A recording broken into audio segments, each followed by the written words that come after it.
What about you guys? How's it going? I hope you're all keeping well today. Hope everything is good in your part of the world. Thought I would change positions in the office here today so I can show off my new shelving unit for my photographic gear with my cameras, lenses, film cameras, boxes, all those different things. You name it, it's there. And you might have noticed at the top there's one camera in particular that's missing, and as you can probably guess, it's this camera that I'm using here to record the video. So I thought for today I would talk about one of my most hardest working cameras in my arsenal, and no, it's not any of those A7s sitting at the top here. It's actually this one that I used to record myself for the light leech content, and it's actually the Canon EOS M6. So for today I would talk about my time of owning this camera, some of the good things about it, some of the bad things about it, and hopefully by the end of it give you a better understanding about this camera, and hopefully it might help you if you've been looking into this here. This video is by no means sponsored by Canon or anything like that. This is just my all-round general honest opinion about this little piece of gear that I've had for probably about 6 to 8 months now. So when I started the Light Leech channel, I had been using the A7 Mark I for my videos, and while it was fantastic, gave me really good quality, especially with the wide open apertures, gave me really nice bokeh on my images. It was quite cumbersome because I had to connect it up to an external monitor just to be able to see myself, which meant I had a lot more gear knocking around. So then one day I came across the Canon EOS 200D or SL2, depending on where you are. We're just going to call it the 200D today because that's what I'm used to personally. And it's a small compact digital SLR that had fantastic video, a full-on flippable screen that could pull out, meant I could see myself, made my life so much handier. Until one day I came across this little bad boy here. Now I had a little bit of experience with this at the start. There was a photography shop in Belfast that had an open day, and Canon were there and they had the M6 out, and when I played with it at the start I wasn't particularly fussed. I just thought it was too slow, but after playing with it the second time I grew quite fond of it, and then was able to then get rid of my 200D, swap it out for the EOS M6, and especially since now, you know, I've become so accustomed to mirrorless. Mirrorless is just basically, you know, what I've been sold to for the past number of years, and I have a totally full mirrorless family. And especially since Canon's mirrorless cameras have gotten a lot better over the years, from the likes of say the M5, the M6, even now the M50, and you also have the full frame versions like the EOS R and the EOS RP. Canon are making great progress with their mirrorless, whereas at the start they were never really the greatest. So yeah, got rid of the 200D for this little bad boy here, and it's just made my life so much more handier when it comes to my videos, like if I'm traveling around or anything, because it's so much more smaller, so much more lightweight. I mean, the 200D was really small in itself, but because it's an SLR, it's still a little bit more on the bulkier side, whereas this is a lot more lighter, a lot more smaller. I mean, it only weighs about up to 400 grams, and that's without a lens. So what does this camera got? Camera's got a 24.2 megapixel APS-C CMOS sensor, really good resolution, really good sensor on there, with a Digic 7 processor. Plus it's backed by one of my favorite things about Canon cameras, and that is this dual pixel autofocus system. Probably the best autofocus out there on the market. I mean, like, don't get me wrong, I love Sony's autofocus, but I think Canon just have that edge because it's just so quick, it's just so precise.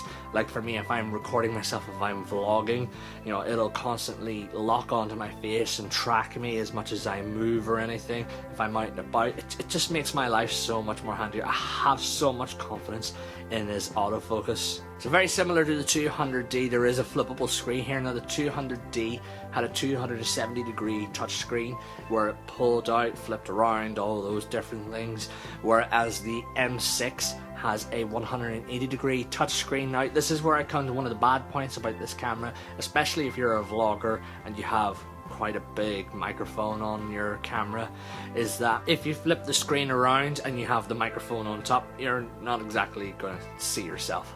So you aren't. What I've been able to do is I got a little Manfrotto bracket. That means I can keep my microphone off to the side and I can then flip my screen around, still be able to see myself. Plus, one of the other downsides about this camera is that it doesn't have a built-in viewfinder. Now you can get an attachable viewfinder that can go onto the hot shoe. It's quite a pricey viewfinder, I have to say. if you do want to. But if you want a viewfinder in the camera, you may as well just spend a little bit extra, get the likes of say the M5 or the M50. Other than that, the screen itself, it's really nice. It's nice and bright, it's nice and responsive, especially since it's touchscreen. I can tap anywhere I want onto the screen for the likes of my focus, or it can also take a photograph as well. When I tap, it focuses and takes the photo, so that makes life so much handier. Plus, backed with the dual pixel autofocus, it's just so quick, it's just so precise. Now the M6 does use the EFM mount, which there isn't the biggest selection of lenses in the world. There's some. I mean, at the start I had the kit lens of 15-45. I now have this 11-22mm, much more wider angle, but you can get the 55-200, the 22mm. There's a few more additional lenses as well. But what's great about what Canon have done with this camera is that you can get the adapter and use any of the EFS lenses. So, you know, if you've got current Canon lenses already, you can still use it. Now the adapter is about £100, give or take, so it's not ridiculously pricey, and plus if you have the lenses already, you can then attach it to this camera. Now of course, depending on the lens that you have, like if it's a 70-200, it's going to be an absolute monster on this camera, but at least you still have that flexibility. But it is a shame that Canon were never able to bring out too much in regards to the EFM mounts. Now where image quality is concerned, the dynamic range is pretty nice on here. I have taken this about with me. I consider this more my little sort of travel pocket camera. So I've taken it about with me. You'll see some images flowing here. Nice dynamic range, decent enough sharpness, especially with good autofocus, depending on the lens and all that you have. You know, certainly I find the Sonys are a lot better, especially with colors, but you know, I'm not nitpicking too much there, because this isn't a professional camera for me. This is just more like a little point and shoot for myself, and it does shoot up to 7 frames per second, so you know, you don't have too much in regards to if there's things moving or anything like that. But you know, you are quite limited on that. But if you're going to start comparing it to the likes of say an A7 or anything, there's just no comparison. Now, like I said, I use this camera mostly for video, so I can shoot 1080p up to 25 or 50 frames per second. There is no 4K or anything like that. You're going to be more going to the likes of the M50 for all those different things. But you know, 1080p suits me. It's a nice all-round general format to work with. With controls of the camera, it has all the options available for manual control. You can use auto, scene modes, manual, shutter priority, all those different things. So you can still experiment with this camera just like you would any other SLR. It has a hot shoe up the top, microphone port on the side, remote control port on the side as well, so you've got all those different features available.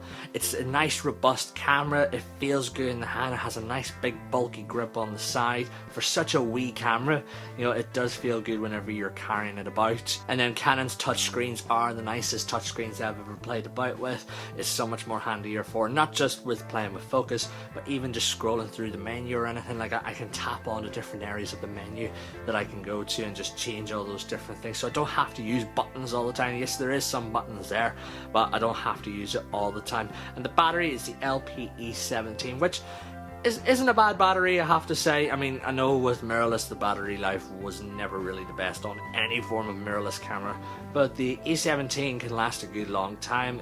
It takes a good fair long video period for this to actually fully run down for me, especially when it comes to even photographs as well. I find it lasts a good long time, near enough just as good as the FW50 on the Sony camera. So you know, so like I said, I do really like this camera. I don't expect the world of it, but for what all I need to use it for with my videos or the odd point and shoot photo travel camera here and there, it does the job for me. It's really good, I have to say. Of course, if you do think you want to get more out of a camera like the viewfinder, 4K, all those different things, then you may as well look at the likes of say the M50, the EOS R, all those different cameras. But I think middle of the road, the EOS M6 isn't one to, you know, turn your nose up at. I think it's a really nice camera, decent image quality, plus with that amazing autofocus, you know, you can't go wrong here. So if you find this video useful to you, do let me know in the comments down below,